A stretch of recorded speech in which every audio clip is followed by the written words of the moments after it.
আল্লাহ পাক রব্বুল আলামিন ইরশাদ করেছেন ওয়া তাফাক্কাদাত তায়র, সুলাইমান আলাইহিস সালাম পাখি জগতের খোঁজ খবর নিলেন, পর্যবেক্ষণ করলেন। ফাকালা, আর খোঁজ খবর নিতে নিতে দেখলেন যে পাখি সবই তো আছে, কিন্তু একটা হুদহুদ পাখি পাওয়া যাচ্ছে না, দেখতে পাচ্ছি না কেন, পাখি এই পাখি কোথায়? ফাকালা, তখন বলতে লাগলেন মালিয়া, কি ব্যাপার? মালিয়া শাব্দিক অর্থ মানে আমার কি হয়ে গেছে, মানে কি ব্যাপার? লা আরাল হুদহুদা, আজকে হুদহুদকে দেখছি না। হুদহুদ একটি ছোট্ট পাখি, দেখতে অত্যন্ত সুন্দর। আমকানা মিনাল গায়েবিন, আমি দেখতে পাচ্ছি না মানে আমার দেখতে ভ্রম হচ্ছে, আছে কোথাও আড়ে আছে, লুকিয়ে আছে, বা পাখির ভিড়ভাড়ে আছে, আমি দেখতে পাচ্ছি না। লা আরাল হুদহুদ আমকানা মিনাল গায়েবিন, নাকি আসলে অনুপস্থিত আছে, দুটোই হইতে পারে, যে হয়তো আছে আমি দেখতে পাচ্ছি না, আমারই ভুল হচ্ছে, আর না হইলে আসলে গায়েব আছে আমার মজলিস থেকে। কোথায় গেছে দেশ থেকে, নাই কেন আজকে দরবারে? তারপরে সুলাইমান আলাইহিস সালাম বললেন লাউযাবান্নাহু আযাবান শাদীদা, এই হুদহুদ পাখিকে অবশ্যই আমি কঠোর শাস্তি দেব, কঠোর শাস্তি দেব। আউলা আযবাহান্নাহু, অথবা তাকে জবাই করে ফেলবো, হত্যা করে দেব। কঠোর শাস্তি দেবো না, মেরে ফেলবো না, শাস্তি দেব। আর না হইলে যদি দেখি যে তার অপরাধ বড় আছে, তাহলে তাকে আমি জবাই করে ফেলবো। আউলা আযবাহান্নাহু আউলা ইয়াতিয়ান্নি বিসুলতানিম মুবিন, আর না হইলে যদি নিজেকে শাস্তি থেকে বাঁচাতে চায়, তাহলে সে উপযুক্ত কারণ দর্শাবে। আউলা ইয়াতিয়ান্নি, আমার কাছে নিয়ে আসবে, বিসুলতানিম মুবিন, স্পষ্ট কোন দলিল প্রমাণ, মানে অজুহাত, ওজর, যে আমি এইরকম কাজে ছিলাম, আমি ওখানে গিয়েছিলাম, আমি এই প্রয়োজনে গিয়েছিলাম, যুক্তিসঙ্গত কোন কারণ যদি দর্শিয়ে দেয়, তাহলে আমার শাস্তি থেকে বাঁচতে পারবে। ফামাকাসা গায়রা বাইদ, এই কথা বলার পরে অল্প সময় হয়েছে, অবস্থান করলেন সুলাইমান আলাইহিস সালাম গায়রা বাইদ, অল্প সময়, মানে অনতি বিলম্বে এসে উপস্থিত হুদহুদ পাখি। ফামাকাসা গায়রা বাইদ, ভাব অর্থ এটা, অবিলম্বে এসে হাজির হুদহুদ পাখি। ফাকাল, আর হুদহুদ পাখি এসে বলতে লাগলো আহাত্তু মালাম তহিদ বে, হে বাদশাহ সুলাইমান আলাইহিস সালাম, আমি এমন কিছু অবগত হয়েছি, বেমালাম তহিদ বে, যা আপনি অবগত নন। ও যেতুকা, আর আপনার কাছে আমি এসেছি, মিন সাবাইন, সাবা দেশ থেকে, সাবা শহর থেকে, বেনাবাইন ইয়াকিন, নিশ্চিত সংবাদ নিয়ে, নিশ্চিত সংবাদ নিয়ে, ওতে কোন সন্দেহ নেই। এইরকম নয় যে আপনার কিছু মিছা কথা বলছি, মরিচ মশলা দিয়ে বাড়িয়ে বলছি যাতে আমি বেঁচে যাই আপনার শাস্তি থেকে, না না, আমি একবার নিশ্চিত সত্য কথা বলছি। ঘটনা কি? ঘটনা হচ্ছে ইন্নী ওয়াজাদতু ইমরাআতান, আমি একজন মহিলাকে পেলাম, তামলিকুহুম, যে এই সাবার অধিবাসীদের রাজত্ব করছে, তামলিকুহুম, তাদের রানী এই মহিলা, ও উতিয়াত মিন কুল্লি শাই, আর তাকে দেশ পরিচালনার জন্য সবকিছুই দেওয়া হয়েছে। উতিয়াত মিন কুল্লি শাই, যে মিন কুল্লি সবকিছুই দেওয়া হয়েছে, সবকিছু, তার মানে তাকে সবকিছুই দেওয়া হয়েছে। তাহলে তো এমন মহিলা যে কাফেরা মুশরিকা সূর্যকে সিজদা করতো, সেও তো মুখতারে কুল হয়ে যায়, তাই না? সবকিছুর মালিক, উতিয়াত মিন কুল্লি শাই, সবকিছু দেওয়া হয়েছে। তো এইরকম যদি কোন নবী রসুল সম্পর্কেও বলা হয় কোন হাদিসে যে আমাকে অনেক কিছু দেওয়া হয়েছে বা সবকিছুই দেওয়া হয়েছে, তার মানে আমার নবুয়ত রিসালাতের জন্য বা আমার দাওয়াত প্রচারের জন্য, তাবলীগের জন্য, ইসলাম ইমানের প্রচারের জন্য যা লাগে সবকিছু দেওয়া হয়েছে, এটা হবে তার অর্থ।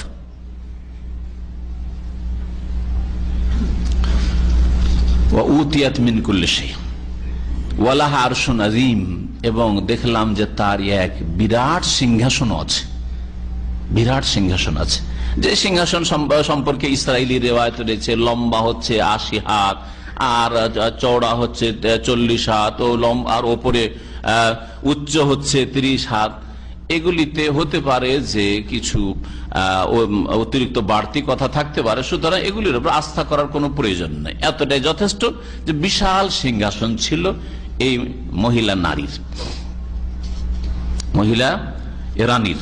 তার সাথে সাথে দেখেন পাখিও যেমন তৌহিদ বুঝে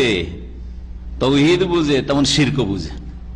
বলছে ওয়াজাদতুহা ওয়া কওমাহা ইয়াসজুদুনা লিশ-শামসি মিন দুনিল্লাহ, আমি ওই মহিলা রানীকে পেলাম আর তার জাতিকে পেলাম যে ইয়াসজুদুনা লিশ-শামস, এরা সূর্যকে সেজদা করছে, মিন দুনিল্লাহ, আল্লাহকে বাদ দিয়ে। তাহলে এই সেন্সও পাখির আছে যে আল্লাহকে বাদ দিয়ে অন্যকে সেজদা করা এটা চলে না, কিন্তু এরা সূর্যকে সেজদা করছে আল্লাহকে বাদ দিয়ে, মিন দুনিল্লাহটাও বুঝছে, তাই না? সুবহানাল্লাহ। দেখছেন, এর নাম তৌহিদ। তৌহিদ মানুষের ফিতরাতে, প্রকৃতিতে ঢোকা আছে, কিন্তু মানুষ পারিপার্শ্বিক অবস্থার কারণে, পরিবেশ খারাপ হওয়ার কারণে, বাপ মা খারাপ হওয়ার কারণে, ভাই বোন আত্মীয় স্বজন খারাপ হওয়ার কারণে, দেশের নেতৃত্ব খারাপ হওয়ার কারণে খারাপ হয়ে যাচ্ছে, বেদিন হয়ে যাচ্ছে, মুশরিক হয়ে যাচ্ছে, বিদাতি হয়ে যাচ্ছে। নাহলে প্রত্যেক মানুষকে আল্লাহ পাক রব্বুল আলামিন ফিতরাত ইসলামের উপর পয়দা করেছে। যেমন একটা পাখিকে, পশুকে, গরুকে, ছাগলকে, কুকুরকে, শুকুরকে আল্লাহ পাক রব্বুল আলামিন এটা গাছকে প্রকৃতির উপর, ফিতরাতের উপর পয়দা করেছে। আল্লাহকে বাদ দিয়ে এই রানী আর রানীর দেশবাসী এরা সেজদা করেছে সূর্যকে, সূর্যের পূজারী এরা। আরো এগুলিও বুঝছে যে এগুলো কি করে হইলো। তাহলে সূর্য পূজা কেমন করে শুরু করলো? সূর্য পূজার ধর্ম কি আল্লাহ কোনদিন নাজেল করেছেন? না, হুদহুদ বলছে সূর্য পূজার ধর্ম আল্লাহ কখনো নাজেল করেননি। আগুনের পূজার দিন ধর্ম কোনদিন আল্লাহ নাজেল করেননি। মূর্তিমা, প্রতিমা, পুতুল পূজার ধর্ম আল্লাহ কখনো নাজেল করেননি। কবর মাজার পূজা, সেজদা করার, পাকা করে তোয়াফ করা, আর সেখানে গিয়ে ছেলে মেয়ে পজা, রোগ বল, এইরকম ধর্ম কখনো আল্লাহ নাজেল করেননি। এগুলো মানুষের তৈরি করা। মানুষ কিভাবে তৈরি করেছে? মানুষকে কুমন্ত্রণা দিয়েছে শয়তানে। ওয়াজাইয়ানা লাহুমুশ শাইতানু আমালাহুম, শয়তান তাদের কাজ কর্মগুলিকে সুসজ্জিত করে পেশ করেছে, শোভনীয় করে পেশ করেছে। যে কর, ভালো লাগে, সূর্য, বিশাল সূর্য, সূর্য যদি না হইতো পৃথিবী অন্ধকার হয়ে যেত, সূর্যের যদি তাপ না হইতো পৃথিবী বরফ হয়ে যেত, একটা কিছু পৃথিবীতে জন্মাতো না, আর মানুষও বসবাস করতে পারতো না। সূর্য কি যেমন তেমন জিনিস? সূর্যের পূজা কর, তাই না? হ্যাঁ, গরুর পূজা কর। গরু না হইলে কোথায় দুধ পাতি? হ্যাঁ, আর গরু না হইলে লাঙ্গলের বলদি কোথায়, গরুর গাড়ি বা কোথা থেকে হইতো? আর গরু না হলে দেশের জমি জায়গা চাষাবাদ কি করে হইতো? সুতরাং গরুর পূজা কর, তাই না? হ্যাঁ, গরুর পূজা শিখিয়ে দিল। এইভাবে আগুনের পূজা, এইভাবে মূর্তি পূজা। যে এরা ভালো লোক ছিল, এরা মহামানব ছিল, সুতরাং এদের প্রতিমূর্তি সামনে রেখে যদি এদেরকে শ্রদ্ধা করি, এদের পূজা করি, তাহলে ওপরওয়ালাকে পাওয়া যাবে। ওই রকমই আল্লাহকে পাওয়ার জন্য ওসিলা লাগে। সুতরাং ওলিয়া উলিয়া হচ্ছে ওসিলা, জিলানি চিস্তি ওসিলা, শাহজালাল ওসিলা, আটরসে মাইজ ভান্ডারি, এইসব মাজার, এগুলি ওসিলা। সুতরাং এই মাজার কবরকে সেজদা করলে আল্লাহ পর্যন্ত পৌঁছা যাবে। একই ধর্ম সব। ওয়াজাইয়ানা লাহুমুশ শাইতানু আমালাহুম, শয়তান শিরক, কুফরি, বিদআতকে সাজিয়ে সাজিয়ে পেশ করে, এইরকম যুক্তি দিয়ে পেশ করে যে যুক্তিগুলির দিকে ইঙ্গিত করলাম। ফাসাদ্দাহুম আনিস সাবিল, শয়তান যখন সাজিয়ে সাজিয়ে পাপগুলিকে, শিরিককে, কুফরিকে পেশ করেছে, যার ফলে তারা সঠিক পথে আসতে বাধা প্রাপ্ত হয়েছে। ফাসাদ্দাহুম আনিস সাবিল, আল্লাহর রাস্তা, তৌহিদের রাস্তা থেকে, আল্লাহ পাকের প্রতি, এক আল্লাহর প্রতি ঈমান থেকে তাদেরকে বাধা দিয়েছে। ফাহুম লা ইয়াহতাদুন, যার ফলে তারা হেদায়েত প্রাপ্ত হয়নি, জান্নাতের রাস্তা পায়নি, ঈমান ইসলামের রাস্তা পায়নি, শিরক কুফরের রাস্তায় নেমে গেছে গিয়ে। দেখলেন হুদহুদ কত আকীদা বুঝছে, তাই না? এতটা আকীদা যদি আজকালকার মুসলিমরা বুঝতো তো কবর মাজারে সেজদা করতে যেত। আল্লাহ ইয়াসজুদু লিল্লাহিল্লাযী ইখরিজুল খাবা ফিস সামাওয়াতি ওয়াল আরদ, এই আল্লাহ ইয়াসজুদুর সম্পর্ক আগের বাক্যের সাথে রয়েছে। কোন কোন তাফসীরকার বলেছে ওয়াজাইয়ানা লাহুমুশ শাইতানু আমালাহুম আল্লাহ ইয়াসজুদু লিল্লাহ, জাইয়ানা লাহুমুশ শাইতান, জাইয়ানা ফেলের সাথে সম্পর্ক। আর কেউ কেউ বলেছেন যে ফাসাদ্দাহুম আনিস সাবিল আল্লাহ ইয়াসজুদু, ফাসাদ্দাহুম আনিস সাবিল এই ফেলের সাথে সম্পর্ক রয়েছে। দুটোই তরজমা অনুবাদ করে দিই, তাহলে বুঝতে সুবিধা হবে। ওয়াজাইয়ানা লাহুমুশ শাইতান আমালাহুম, শয়তান তাদের কাজগুলিকে সাজিয়ে পেশ করেছে, এ মুশরিকদের সামনে সাজিয়ে সাজিয়ে পেশ করেছে যে তোরা এগুলি কর, সূর্য পূজা কর। আল্লাহ ইয়াসজুদু লিল্লাহ, যাতে করে তারা আল্লাহকে সেজদা না করতে পারে। আল্লাহর সেজদা থেকে সরিয়ে দেওয়ার জন্য শয়তান তাদের কাজগুলিকে, আকীদা, আমলকে সাজিয়ে পেশ করেছে। এই একটা তাফসীর। আর যদি ফাসাদদাহমের সাথে সম্পর্ক হয়, যেমন অন্যান্য তাফসীর কারগণ আরো বলেছেন, ফাসাদদাহম আনিস সাবিল, শয়তান সাজিয়ে পেশ করার কারণে তাদেরকে সঠিক পথে চলতে বাধাগ্রস্ত করেছিল, বাধা দিয়েছিল, তাদেরকে বাধা দিয়েছিল সঠিক রাস্তায় চলতে। আল্লাহ ইয়াসজুদু লিল্লাহ, যাতে করে আল্লাহকে তারা সেজদা না করতে পারে, এক আল্লাহকে সেজদাকারী না হইতে পারে, মুশরিক হয়ে যায়। সঠিক পথে চলতে বাধা দেওয়ার কারণে তারা আল্লাহকে সেজদা করার তৌফিক পায়নি। আল্লাযী ইখরাজুল খাবা, যে আল্লাহ পাক রব্বুল আলামিন লুকায়িত বস্তুকে বের করেন, ফিস সামাওয়াতি, সেই লুকায়িত বস্তু আকাশে থাক, ওয়াল আরজে, অথবা জমিনে পৃথিবীতে থাক, ওয়া ইয়ালামু, এবং সেই আল্লাহ একমাত্র জানেন, মা তুখফুন, যা তোমরা গোপনে রাখো, মনে লুকিয়ে রাখো, কোথাও কোনো কিছু লুকিয়ে রাখো, টাকা পয়সা লুকিয়ে রাখো, ধন সম্পদ লুকিয়ে রাখো, কোন আসামিকে লুকিয়ে রাখো, যা কিছু তুমি লুকিয়ে রাখো। হ্যাঁ, মনে একটা কথা লুকিয়ে রেখেছেন, মনে মনে আছে, কোথাও প্রকাশ করছেন না, এর চাইতে বেশি লুকানোর কিছু যায় না, তাই না? মনের লুকায়িত কথা আল্লাহ ছাড়া কেউ জানতে পারে না। হ্যাঁ, দুনিয়ার লুকানো বস্তু বা ব্যক্তিকে জেনে নিতে পারে, তাই না? দুনিয়াতে কোনো কিছু লুকিয়ে রেখেছেন, এত করে লুকিয়ে রেখেছেন টাকা পয়সা, তারপর চোর ডাকাত জেনে নিল, নিয়ে চলে গেল, তাই না? এত করে লুকিয়ে কোথাও শরীরে রেখেছেন, তারপরে ছিনতাইকারী ছিনতাই করে নিয়ে চলে গেল, হইতে পারে না?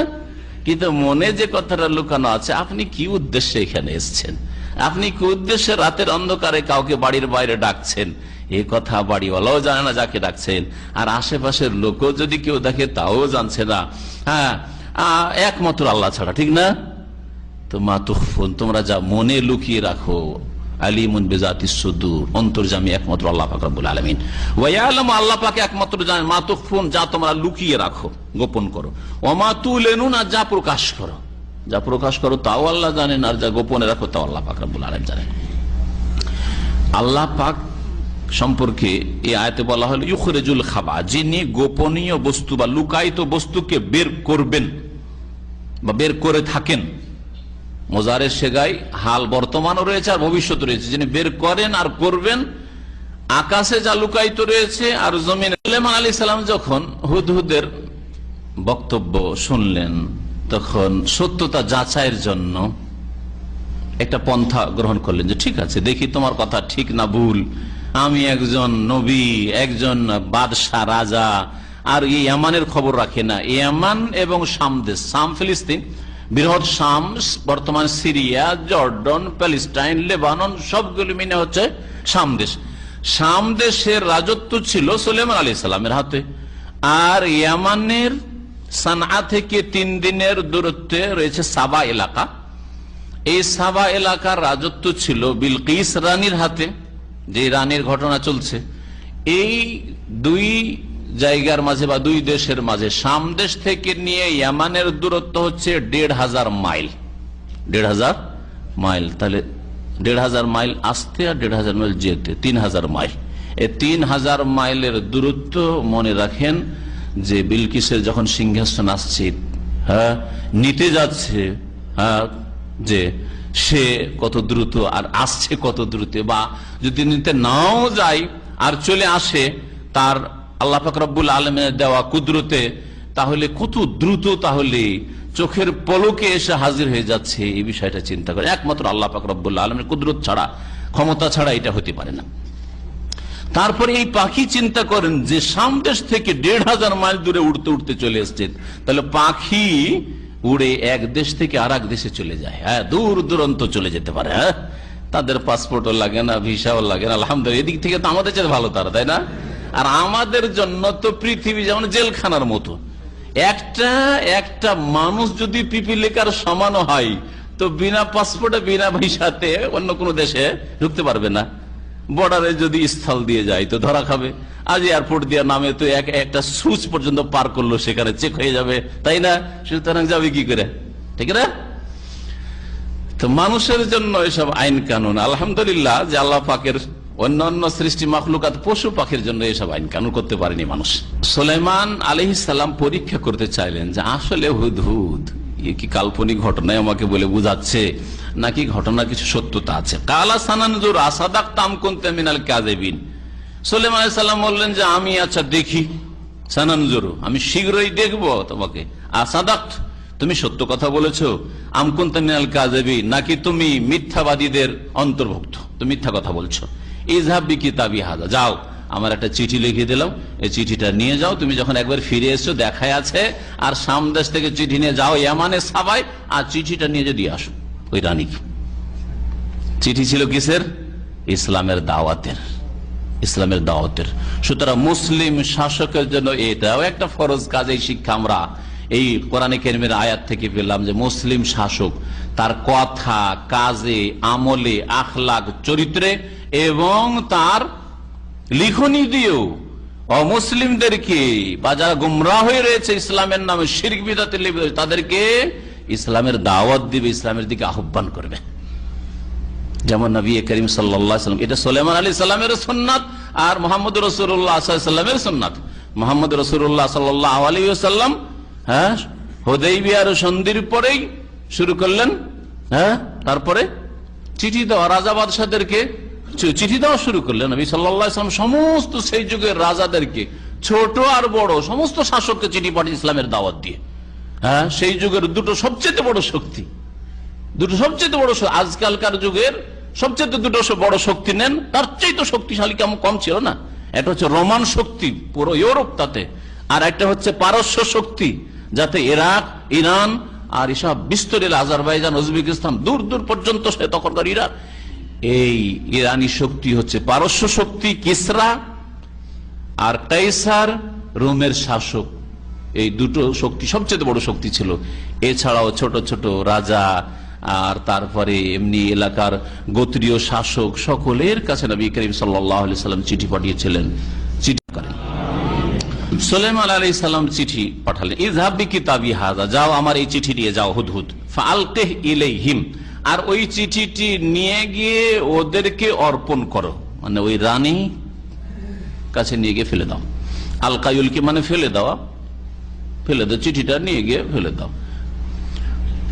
সুম্মা তাওয়াল্লা আনহুম, তারপরে তাদের থেকে একটু তুমি সরে দাঁড়াবে, চিঠিটা দিয়ে দিয়ে ফেলে দিয়ে তুমি একটু সরে দাঁড়িয়ে তাকাবে, দেখবে কি করছে চিঠিটা নিয়ে। চিঠিটাকে ছিঁড়ে ফেলে দিচ্ছে না চিঠির শ্রদ্ধা সম্মান করছে, চিঠিটা সম্পর্কে তাদের মন্তব্য কি করছে তারা দেখবে তুমি। ফানজুর মাজা ইয়ারজুন, তারপরে তুমি দেখতে থাকবে যে তারা কি জবাব দিচ্ছে। মাজা ইয়ারজুন মানে উত্তর কি দিচ্ছে, কি ফিরাচ্ছে মানে কি তারা জবাব দিচ্ছে, তাদের প্রতিক্রিয়া কি দেখো। চিঠি তো পৌঁছে গেল, চিঠি নিয়ে গিয়ে বসেছিলেন বিলকিস রানী দরবারে, গিয়ে একবারে কাছে গিয়ে তার কোলে একবারে নিয়ে গিয়ে ফেলে দিয়ে সরে গেল পাখি। সরে গিয়ে দাঁড়িয়ে দেখছে যে কি হচ্ছে না হচ্ছে। কালা, তখন বিলকিস রানী চিঠিটা পড়লো, পড়ার পরে তার সভাসদ যারা সদস্য যারা সংসদে, তাদের সাথে পরামর্শ শুরু করলো। কালা ইয়া আইয়ুহাল মালাও, হে সভাসদগণ, ইন্নী উলকিয়া ইলাইয়া কিতাবুন করিম, নিশ্চয়ই আমার কাছে একটি সম্মানজনক পত্র অর্পণ করা হয়েছে, বা আমার কাছে একটি সম্মানজনক চিঠি পাঠানো হয়েছে। ইন্নাহু মিন সুলাইমান, তাহলে প্রথম কথাই প্রকাশ পেল যে চিঠি কে শ্রদ্ধা করে গ্রহণ করলো, শ্রদ্ধার সাথে এহতেরামের সাথে চিঠি গ্রহণ করলো, চিঠির অবমাননা করেনি। ওই মহিলা বলি, আইয়ুহাল মালাহ, হে আমার সংসদ সদস্যরা, ইন্নী উলকিয়া ইলাইয়া কিতাবুন করিম, আমাকে একটি সম্মানজনক পত্র দেওয়া হয়েছে। ইন্নাহু মিন সুলাইমান, এই চিঠি সুলাইমানের পক্ষ থেকে। ওয়া ইন্নাহু বিসমিল্লাহির রহমানির রহিম, এবং তাতে লিখা হয়েছে, শুরু করা হয়েছে সেই চিঠি বিসমিল্লাহির রহমানির রহিম দিয়ে, যে আমি শুরু করছি সেই আল্লাহর নামে যিনি পরম করুণাময় বড় দয়াবান। এটাই হচ্ছে সুন্নতি তরিকা, এটা হচ্ছে কোরআনী শিক্ষা, যে চিঠি শুরু করবেন কি দিয়ে? বিসমিল্লাহির রহমানির রহিম দিয়ে, 786 দিয়ে নয়। ভালো করে মুসলিমরা শোনেন, 786 দিয়ে হিন্দুরা শুরু করে না, 786 দিয়ে ইহুদি খ্রিস্টানরা শুরু করে না, 786 দিয়ে জাহেল মূর্খ মুসলিমরা শুরু করে। কি লিখবেন? যা সুলাইমান আলাইহিস সালাম লিখেছিলেন, ইন্নাহু মিন সুলাইমান, এই চিঠি সুলাইমান আলাইহিস সালামের পক্ষ থেকে বিলকিস রানীর উদ্দেশ্যে। ওয়া ইন্নাহু বিসমিল্লাহির রহমানির রহিম, আর এই চিঠি শুরু হচ্ছে বিসমিল্লাহির রহমানির রহিম দিয়ে। আল্লাহ তাআলু আলাইয়া, আর এই চিঠির বিষয়বস্তু ছিল, হ্যাঁ, আল্লাহ তাআলু আলাইয়া, আমার সামনে তোমরা উদ্ধত প্রকাশ করবে না, অহংকার করবে না, নিজেকে বড় মনে করবে না। হে বিলকিস রানী, হে বিলকিসের দেশের মানুষরা, হে সেই দেশের শাসকরা, নেতারা, আল্লাহ তাআলা আলাই, আমি সুলাইমানের পক্ষ থেকে চিঠি, আমার সামনে নিজেকে বড় বলে প্রকাশ করবে না, আমার সামনে অহংকার দেখাবে না। ওয়াতুনি মুসলিমিন, আমার কাছে উপস্থিত হও আত্মসমর্পণ করে, মুসলিম হয়ে, আল্লাহর সামনে আত্মসমর্পণ করে, সারেন্ডার করে, হার মেনে নিয়ে যে আমরা শিরক কুফরিতে রয়েছি, তাওহীদের দাওয়াত দিচ্ছি, আল্লাহ পাকের দ্বীনের দাওয়াত দিচ্ছি, চলে আসো আমার কাছে আত্মসমর্পণ করে। এই ছিল চিঠির বিষয়বস্তু। চিঠি শুনিয়ে দিলেন বিলকিস রানী। শুনিয়ে দেওয়ার পরে পরামর্শ চাইলেন। এর দ্বারা বোঝা যায় যে শাসক স্বৈরাচারী হওয়াটা বড়ই অপরাধ। হ্যাঁ, শাসক যা ইচ্ছা তাই করব, যা ইচ্ছা তাই বলবো, এটা চরম অপরাধ। এটা কুফরির অবস্থায় বিলকিসও করেনি। জ্ঞানী মানুষ যদি অমুসলিম হয় তবু এই কাজ করবে না, জ্ঞানী মানুষ যদি মুশরিক হয়, নাস্তিক হয়, তবু এরকম কাজ করবে। দেখেন, পরামর্শ শুরু করলেন বিলকিস। কালাত, বিলকিস বললেন, ইয়া আইয়ুহাল মালাও, হে আমার সভাসদরা, আফতুনি ফি আমরি, আমার এই বিষয়ে তোমরা আমাকে পরামর্শ দাও, সিদ্ধান্ত দাও। আফতুনি এই শব্দটি ফতোয়া থেকে, তাহলে ফতোয়া, আমাদের দেশের মূর্খরা, নাস্তিক টাইপের বা বেদিন সেকুলার লোকেরা ফতোয়া বুঝে না, ফতোয়া শব্দটা বুঝে না, যার ফলে আলেমরা যদি ফতোয়া দেয় তাহলে তার উপর তারা খুব কটাক্ষ করে, ওই ফতোয়াবাজি করছে, এই করছে, সেই করছে, করে না। মূর্খরা তো ফতোয়া শব্দের অর্থ বোঝে। ফতোয়া মানে হচ্ছে সিদ্ধান্ত। আর দ্বীনের মাসলা মাসাইল, হালাল হারাম, নাজায়েজ জায়েজ, বিবাহ শাদী, তালাক, এই সম্পর্কে সিদ্ধান্ত কে দেবে? কোরআন হাদিসের আলেম দেবে। আর কোরআন হাদিসের সিদ্ধান্ত পেশ করাই হচ্ছে ফতোয়া। দেখেন, ফতোয়া শব্দ ব্যবহার করেছেন কে? আল্লাহ পাক। কার ভাষায়? বিলকিসের ভাষায়। তো বিলকিসও ফতোয়া জিজ্ঞেস করছে কাকে? নিজের সভাসদদেরকে, নেতৃস্থানীয় দেশের যারা গণ্যমান্য ব্যক্তি, তাদের কাছে পরামর্শ চাইছে। আফতুনি ফি আমরি, আমার এই বিষয়ে তোমরা আমাকে সিদ্ধান্ত দাও, কি করব এখন? এই চিঠি এসছে, কি করতে? আর ডেকেছে, না গেলেও মুশকিল, যাব তাহলে আমাদের নেতৃত্ব ছেড়ে দিতে হয়, কোনটা করব? কোনটা করলে ভালো হবে? নেতৃত্ব ছেড়ে দিয়ে সারেন্ডার করবো, আত্মসমর্পণ করব, নাকি আমরা রুখে দাঁড়াবো যে আমরা যাব না, যা ইচ্ছা তাই করো, আমরা প্রস্তুত আছি? তাহলে যুদ্ধের জন্য প্রস্তুত হইতে হবে, তাই না?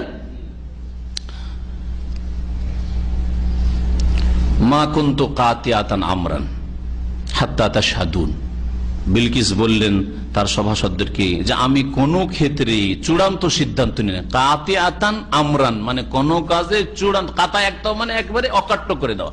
হ্যাঁ, এই জন্য কেটে দেওয়াকে কাতা একটা বলে। কোনো কিছু কাটছেন যে, হ্যাঁ, অস্ত্র দিয়ে, এটাকে কাতা বলে, কাতুস সাজার, গাছ কাটা। মা কুনতু কাতিয়াতান আমরান, আমর মানে কোন কাজ, কোন বিষয়, কোন বিষয়ে আমি চূড়ান্ত সিদ্ধান্ত নিই না, হাত্তা তাশহাদুন, যতক্ষণ পর্যন্ত তোমরা আমার সভায় উপস্থিত না থাকো আর পরামর্শ না দাও। মানে তোমাদের বিনা পরামর্শে কোনো আমি দেশের বিষয়ে সিদ্ধান্ত একাই নিই না, তোমাদের পরামর্শের ভিত্তিতে সব কাজ করি, সুতরাং তোমরা পরামর্শ দাও, কি করব এখন? কালু, তখন সভাসদরা বলল, নাহনু উলু কুওয়াতিন ওয়া উলু বাসিন শাদীদ, আমরা বড় শক্তিশালী, উলু কুয়া মানে শক্তিশালী, আবার উলু বাসিন শাদীদ, আর আমরা প্রবল যোদ্ধা, আমরা যুদ্ধবিদ্যায় পারদর্শী। এমন নয় যে আমরা দুর্বল, আমাদের সেনাবাহিনী দুর্বল, আমাদের কাছে জনশক্তি নেই, না, শক্তি আছে আমাদের কাছে।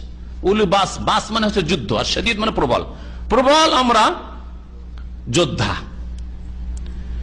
সুতরাং ওয়াল আমরু ইলাইক, আপনার এখন ইচ্ছা, আমাদের শক্তিও আছে, আমাদের ক্ষমতাও আছে, আর আমরা যুদ্ধবিদ্যাতে পারদর্শী, কিন্তু তার মানে এই নয় যে আমরা যুদ্ধে নামতে চাই। ওয়াল আমরু ইলাইক, আর সিদ্ধান্ত আপনার। পরামর্শ চাইলেন, আমরা প্রস্তুত রয়েছি যুদ্ধ করতে বললে, বাকি ওয়াল আমরু ইলাইক, সিদ্ধান্ত আপনার। ফানজুরি মাজা তা'মুরিন, আপনি আমাদেরকে কি নির্দেশ দিচ্ছেন সে সম্পর্কে আপনি চিন্তা করুন। রানীকে, হ্যাঁ, সভাসদরা বলল যে ফানজুরি, আপনি চিন্তা করে বলুন, মাজা তা'মুরিন, আপনি কি নির্দেশ দিচ্ছেন, যা নির্দেশ দেবেন তাই করব। যুদ্ধ করতে বলেন যুদ্ধ করব, যদি বলেন সারেন্ডার করো সারেন্ডার, চলেন একসাথে যাব, দেখেছে চলে যাব, যা বলবেন। কালাত, তখন বিলকিস রানী বলল, ইন্নাল মুলুক ইযা দাখালু কারিয়া, যে কোনো রাজারা, মুলুক মালিকের বহু বচন, রাজারা শাসকরা যখন কোন জনপদে প্রবেশ করে, কোন দেশ বা কোন দেশের শাসক যদি যুদ্ধের জন্য অন্য কোন দেশে নেমে আসে, উঠে পড়ে লাগে যে যুদ্ধ করব, হ্যাঁ, সেনাবাহিনী এক দেশ থেকে আর এক দেশে যদি আসে, তো ওই দেশের অবস্থা কি হয়? যে দেশে সেনাবাহিনী নামানো হয়েছে যুদ্ধের জন্য, আফসাদুহা, সেই দেশে অশান্তি সৃষ্টি করে ফেলে, সেই দেশে বিপর্যয় সৃষ্টি করে ফেলে, সেই দেশের অবস্থাই খারাপ করে দেয়, তাই না? কি করেছে আফগানিস্তানের অবস্থা, কি করেছে ইরাকের অবস্থা, কি অবস্থা হয়েছে আজকে সিরিয়ার, কি অবস্থা হয়েছে আজকে আপনার ইয়েমেনের, এইরকম বহু দেশ রয়েছে। ইন্নাল মুলুকা ইযা দাখালু কারিয়া আফসাদুহা, কি অবস্থা হয়েছিল ৭১-এ, সুবহানাল্লাহ, বাড়িঘর ছেড়ে যে যেখানে পালাতে পেরেছে, আর কত লোকের যে কি অবস্থা, দুর্দশা হয়েছে, আল্লাহু আকবার, তাই না?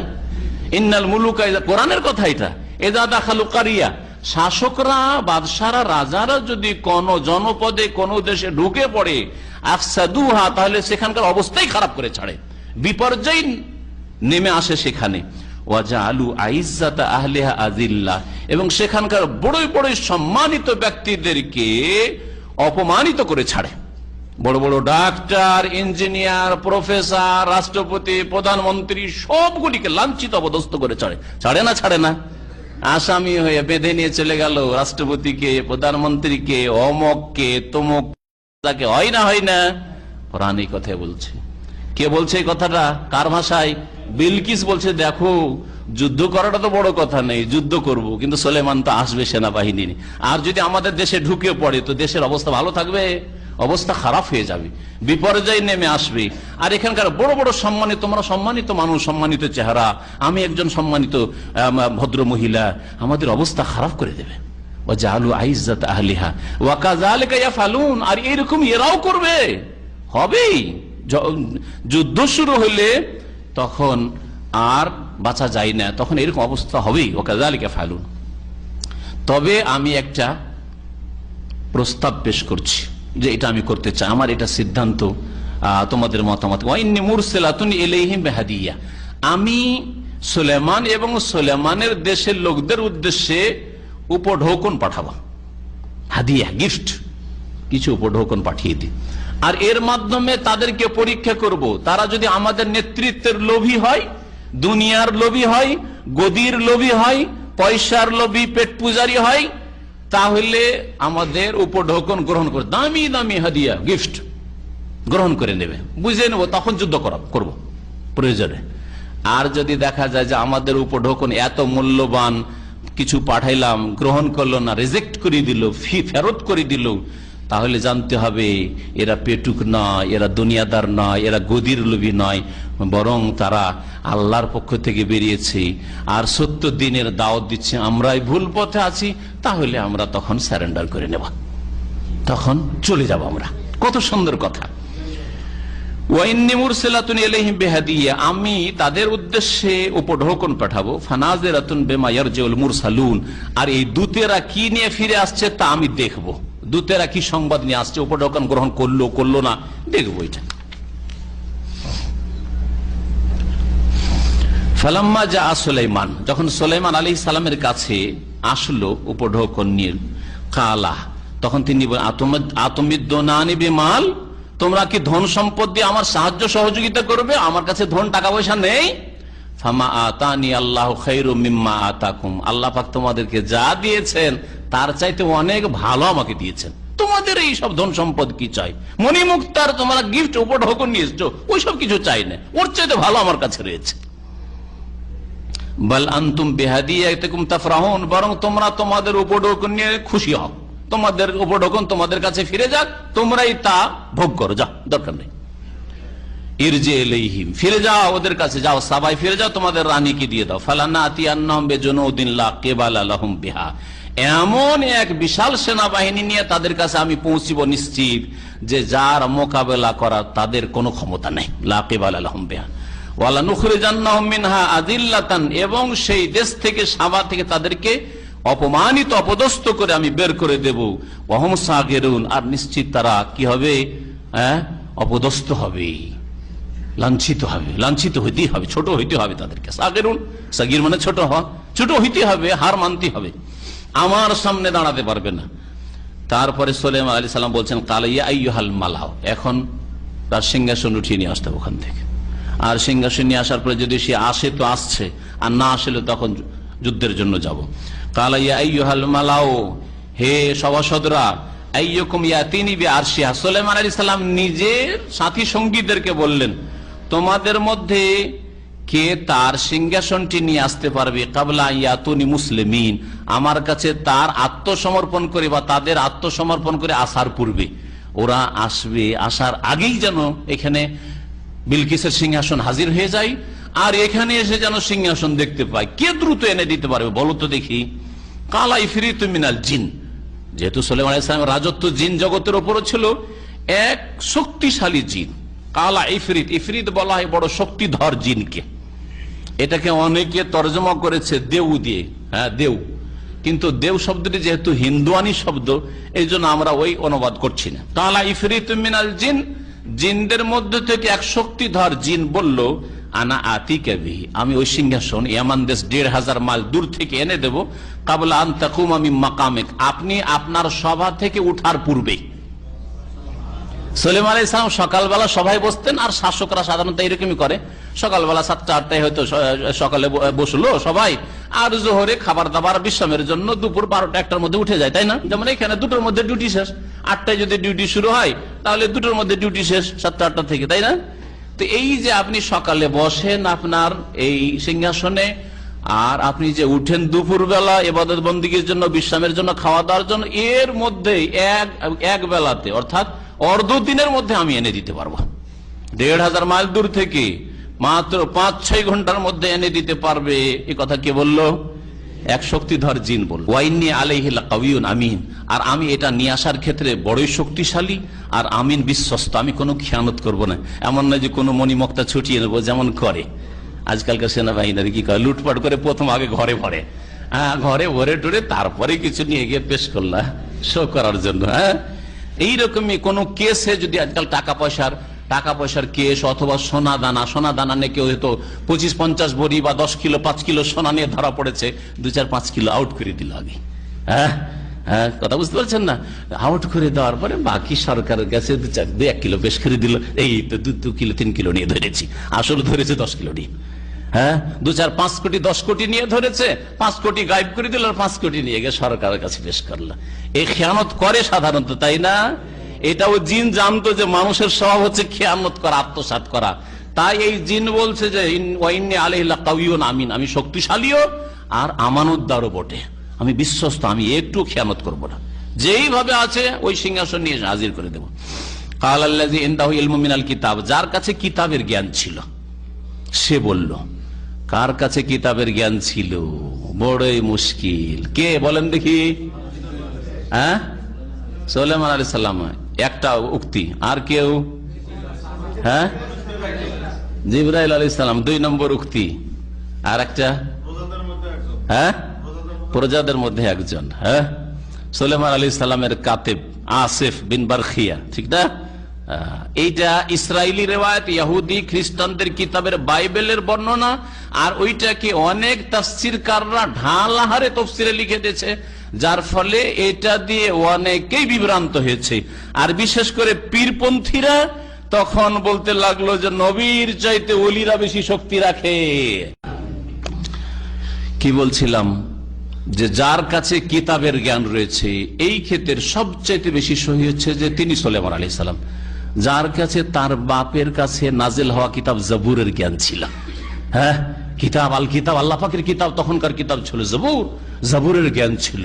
ওহির জ্ঞান, কিতাব কিতাব মানে আল্লাহ প্রদত্ত কিতাব, মানে ওহি, যার কাছে ওহির জ্ঞান ছিল। সুলাইমান আলাইহিস সালামের কাছে ওহি নাজিল হইতো, সুতরাং সুলাইমান আলাইহিস সালাম ছাড়া আর কেউ হইতে পারে না। আর সুলাইমান আলাইহিস সালাম চাইতে বেশি শক্তিশালী ওখানে আর কারো হওয়ার কথা নয়, বুঝতে পেরেছেন না? তো এই জন্য এর তাফসীর, যার কাছে কিতাবের জ্ঞান ছিল তিনি সুলাইমান আলাইহিস সালাম।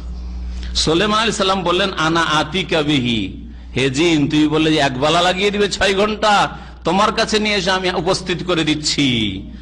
কাবলা আইয়ারতাদ্দা ইলাইকা তারফুক, তোমার চোখে পলক মারার আগে, তোমার চোখটা যে ফিরে, এই যে চোখ টিপতে যতক্ষণ লাগে, চোখটা বন্ধ করে খুলতে যতক্ষণ লাগে, মুহূর্ত নয়, হ্যাঁ, এর মধ্যে নিয়ে এসে হাজির করে দিয়েছে। তাহলে সম্বোধন করেছিলেন সুলাইমান আলাইহিস সালাম ওই জিনকে যে তুই 6 ঘন্টা লাগাবি, আনা আতিকাবি, তোমার কাছে নিয়ে এসে আমি তাকে দিচ্ছি। এটা হচ্ছে এই তাফসীর কাবলা ইয়ারতাদ্দা ইলাইকা তারফুক। আর কেউ কেউ বলেছেন যে যার কাছে কেতাবের জ্ঞান রয়েছে, মানে জিবরাইল আলাইহিস সালামের কাছে ওহীর জ্ঞান, কারণ ওহী তিনি নিয়ে আসেন, সেজন্য জিবরাইল আলাইহিস সালাম। 2 নম্বরে এই তাফসীর কারা করেছেন সেটাকে নেওয়া যেতে পারে। আর 3 নম্বরে সুলাইমান আলাইহিস সালামের কাতেব, যেটা ইসরাইলি বর্ণনা, মানে ইহুদি খ্রিস্টানদের বাইবেলের বর্ণনা, আর বাইবেলের কেতাবের বর্ণনা বা ইহুদি খ্রিস্টানদের বর্ণনা নবী করিম সাল্লাল্লাহু আলাইহি ওয়াসাল্লাম